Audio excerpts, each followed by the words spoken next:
Hello readers, welcome back to Nutan's library.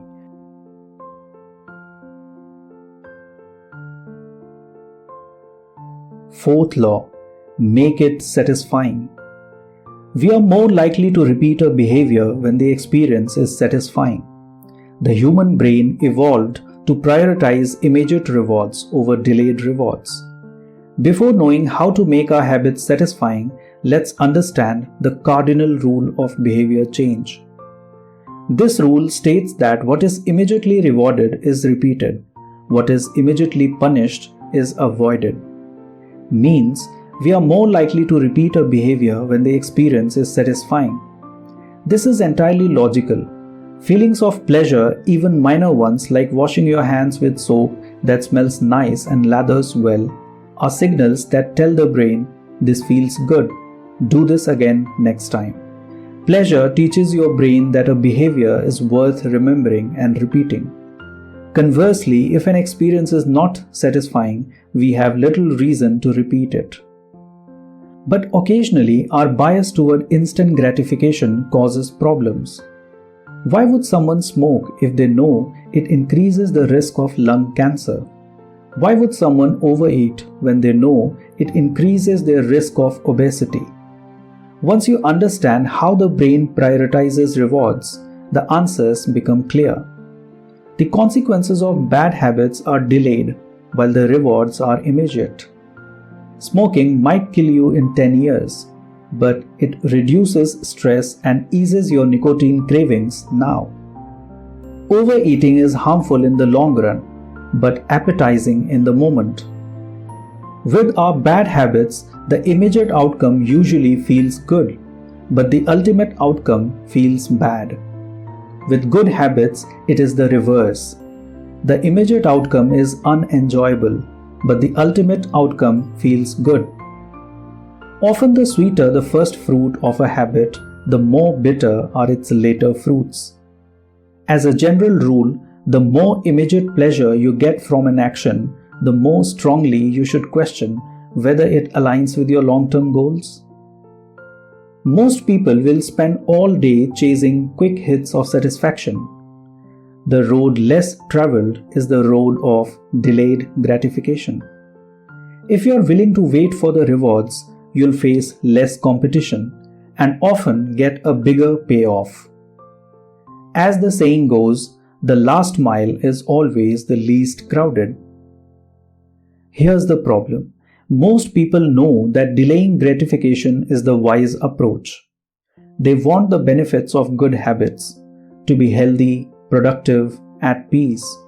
But these outcomes are seldom top of the mind at the decisive moment.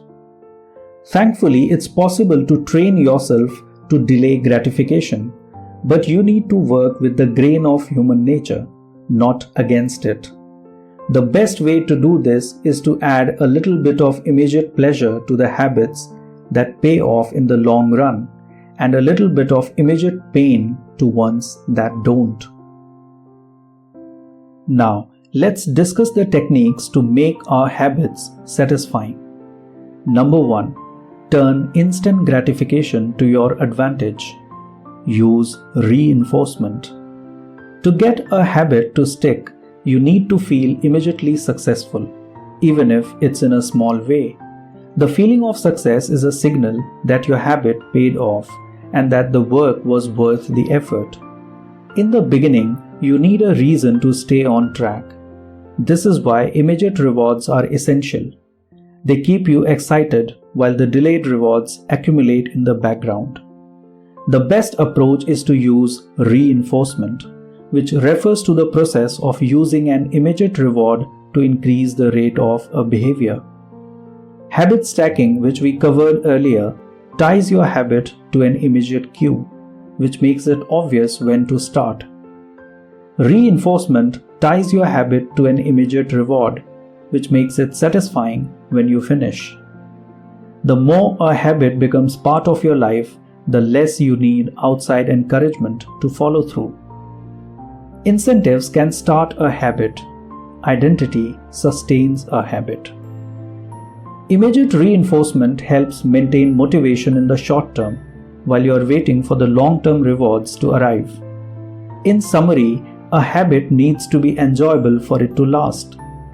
Simple bits of reinforcement like soap that smells great or toothpaste that has a refreshing mint flavor, or seeing $50 hit your savings account can offer the immediate pleasure you need to enjoy a habit. And change is easy when it is enjoyable. Number 2. Stick with good habits every day. So how can we do that? Number 1. Use a habit tracker. You see, one of the most satisfying feelings is the feeling of making progress. A habit tracker is a simple way to measure whether you did a habit, like marking a cross on a calendar. Habit trackers and other visual forms of measurement can make your habits satisfying by providing clear evidence of your progress. Habit tracking is powerful because it leverages multiple laws of behavior change. It simultaneously makes a behavior obvious, attractive, and satisfying. Habit tracking, number 1, creates a visual cue that can remind you to act. 2. It is inherently motivating because you see the progress you are making and don't want to lose it. And 3. It feels satisfying whenever you record another successful instance of your habit. Furthermore, habit tracking provides visual proof that you are casting votes for the type of person you wish to become, which is a delightful form of immediate and intrinsic gratification. Now, what can we do to make tracking easier? First, whenever possible, measurement should be automated. Second, manual tracking should be limited to your most important habits. Finally, record each measurement immediately after the habit occurs. The completion of the behavior is the cue to write it down. You can combine the habit stacking method with habit tracking. The habit stacking plus habit tracking formula is: after current habit, I will track my habit. For example, you can say, after I hang up the phone from a sales call, I will move one paperclip over. After I finish each set at the gym, I will record it in my workout journal. After I put my plate in the dishwasher, I will write down what I ate. Number 2. Don't break the chain. Try to keep your habit streak alive. Don't break the chain of sales calls and you'll build a successful book of business. Don't break the chain of workouts and you'll get fit faster than you would expect. Don't break the chain of creating every day and you'll end up with an impressive portfolio. Number 3. Never miss twice. No matter how consistent you are with your habits, it is inevitable that life will interrupt you at some point. Perfection is not possible. Before long, an emergency will pop up. You get sick, or you have to travel for work, or your family needs a little more of your time. Whenever this happens, remind yourself, never miss twice. If you miss one day, try to get back on track as quickly as possible. The first mistake is never the one that ruins you. It is the spiral of repeated mistakes that follows. Missing once is an accident. Missing twice is the start of a new habit. This is a distinguishing feature between winners and losers. Number 4. Know the downside of tracking. Just because you can measure something doesn't mean it's the most important thing. The dark side of tracking a particular behavior is that we become driven by the number rather than the purpose behind it. When a measure becomes a target, it ceases to be a good measure. Measurement is only useful when it guides you and adds context to a larger picture, not when it consumes you. So keep habit tracking in its proper place. It can feel satisfying to record a habit and track your progress, but the measurement is not the only thing that matters. There are many ways to measure progress, and sometimes it helps to shift your focus to something entirely different. Inversion of the fourth law. Make it unsatisfying. We are always trying to present our best selves to the world. We comb our hair and brush our teeth and dress ourselves carefully because we know these habits are likely to get a positive reaction. We want to get good grades and graduate from top schools to impress potential employers and mates and our friends and family. We care about the opinions of those around us because it helps if others like us. This is precisely why getting an accountability partner or signing a habit contract can work so well. Friends, we are less likely to repeat a bad habit if it is painful or unsatisfying. So get an accountability partner. Ask someone to watch your behavior. An accountability partner can create an immediate cost to inaction because we care deeply about what others think of us, and we do not want others to have a lesser opinion of us. Moreover, there is a straightforward way to add an immediate cost to any bad habit. Create a habit contract. Find one or two people to act as your accountability partners and sign off on the contract with you. A habit contract can be used to add a social cost to any behavior. It makes the costs of violating your promises public and painful.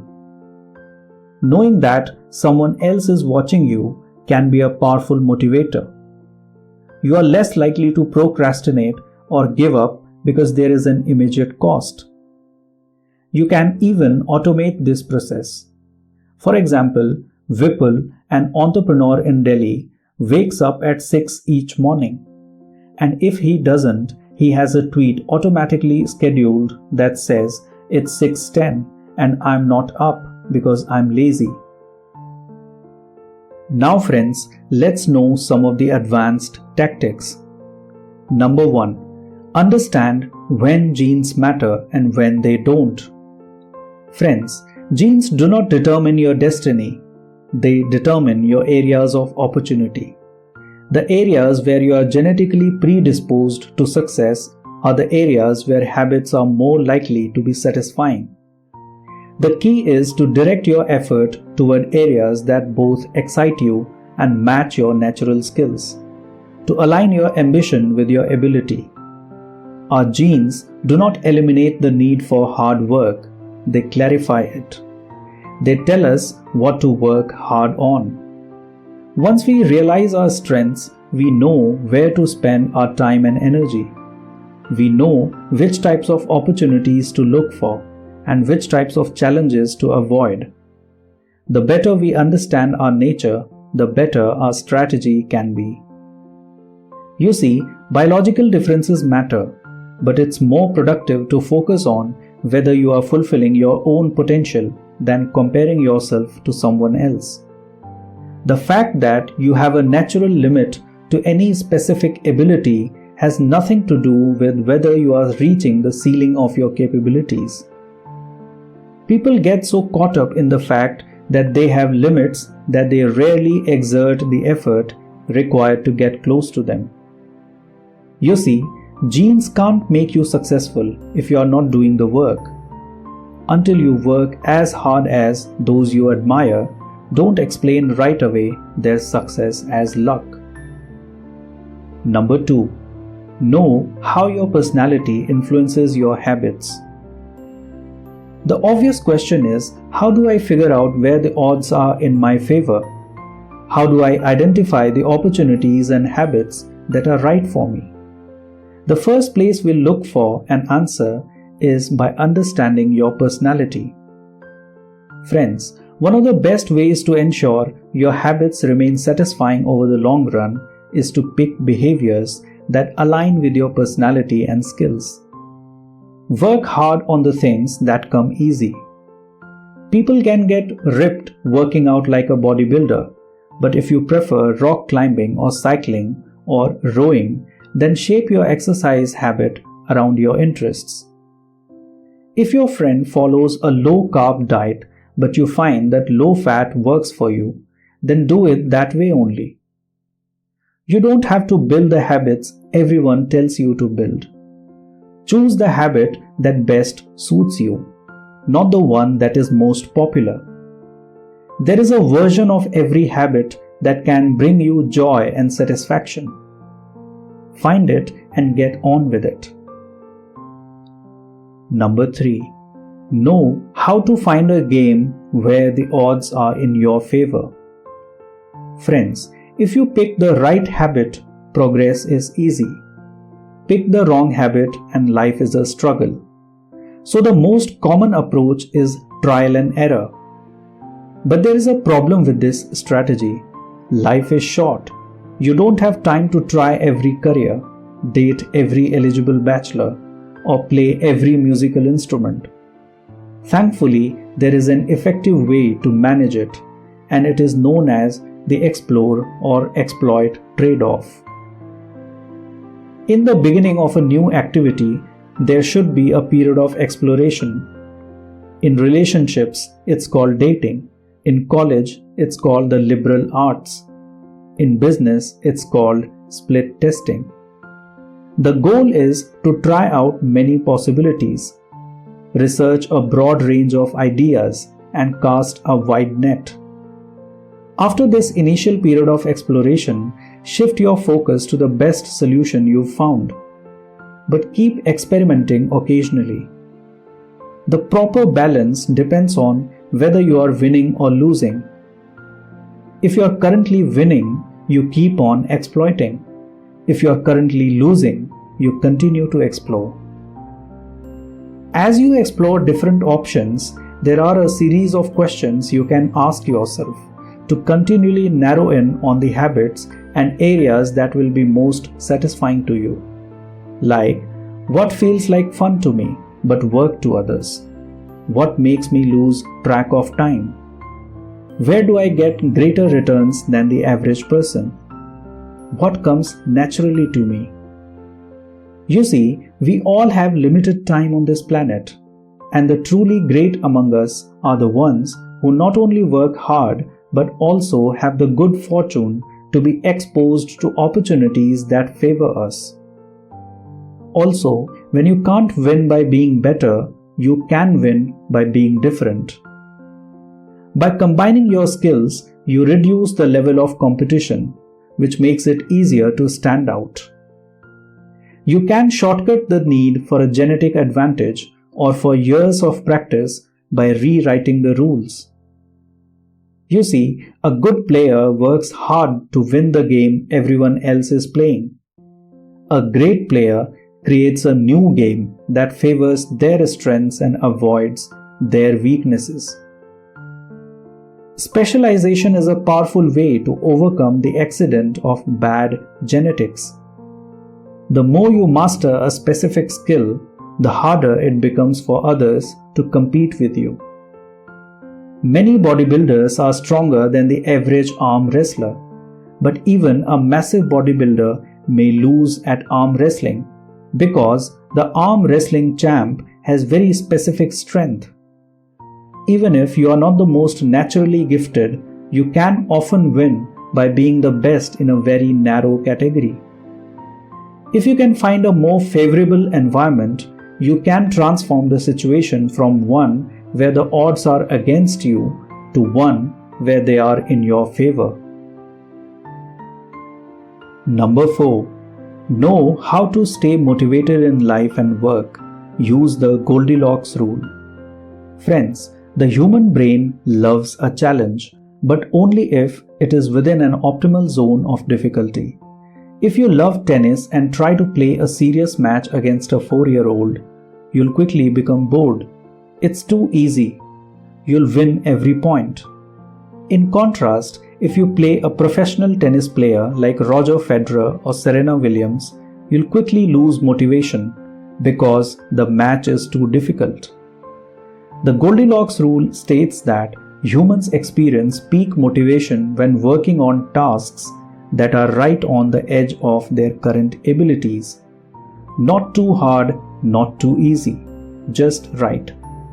You need to regularly search for challenges that push you to your edge while continuing to make enough progress to stay motivated. And if you hit the Goldilocks zone just right, you can achieve a flow state. Number 5. Know how to stay focused when you get bored working on your goals. Friends, at some point it comes down to who can handle the boredom of training every day, doing the same lifts over and over and over. Successful people feel the same lack of motivation as everyone else. The difference is that they still find a way to show up despite the feelings of boredom. You see, mastery requires practice, but the more you practice something, the more boring and routine it becomes.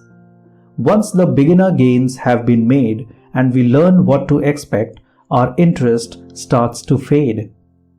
The greatest threat to success is not failure, but boredom.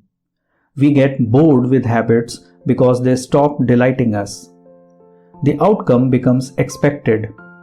And as our habits become ordinary, we start derailing our progress to seek something new.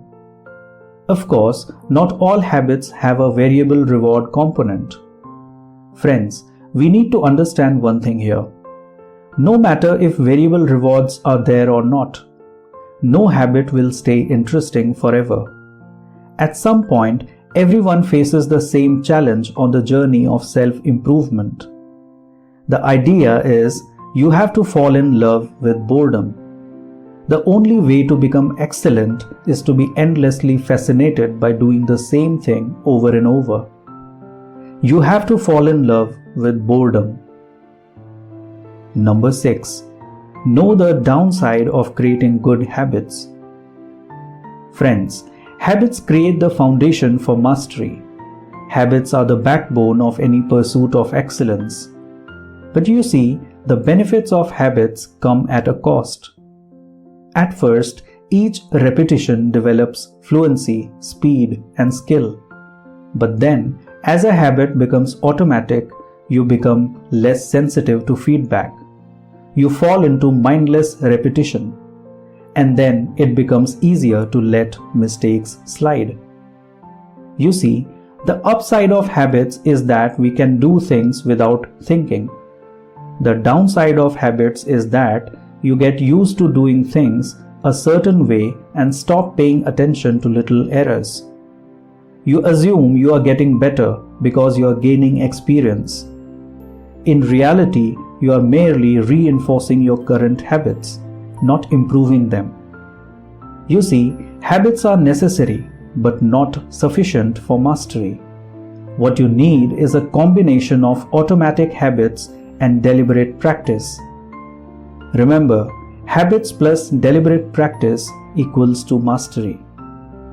Mastery is the process of narrowing your focus to a tiny element of success, repeating it until you have internalized the skill, and then using this new habit as the foundation to advance to the next frontier of your development.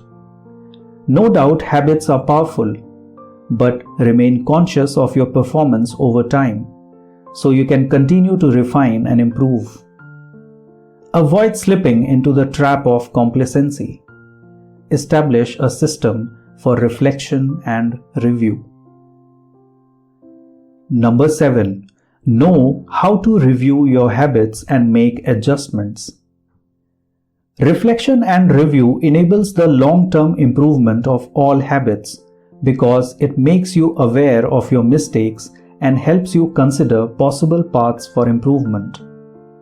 Without reflection, we can make excuses and lie to ourselves. We have no process for determining whether we are performing better or worse compared to yesterday. You see, improvement is not just about learning habits, it's also about fine-tuning them. Reflection and review ensures that you spend your time on the right things and make course corrections whenever necessary. Periodic reflection and review is like viewing yourself in the mirror from a conversational distance. You can see the important changes you should make without losing sight of the bigger picture. Finally, reflection and review offers an ideal time to revisit one of the most important aspects of behavior change, that is, identity. Number 8. Know how to break the beliefs that hold you back. In the beginning, repeating a habit is essential to build up evidence of your desired identity. As you latch on to that new identity, however, those same beliefs can hold you back from the next level of growth. When working against you, your identity creates a kind of pride that encourages you to deny your weak spots and prevents you from truly growing. This is one of the greatest downsides of building habits. The tighter we cling to an identity, the harder it becomes to grow beyond it. One solution is to avoid making any single aspect of your identity an overwhelming portion of who you are. Keep your identity small. The more you let a single belief define you, the less capable you are of adapting when life challenges you. The loss of that facet of your life will destroy you.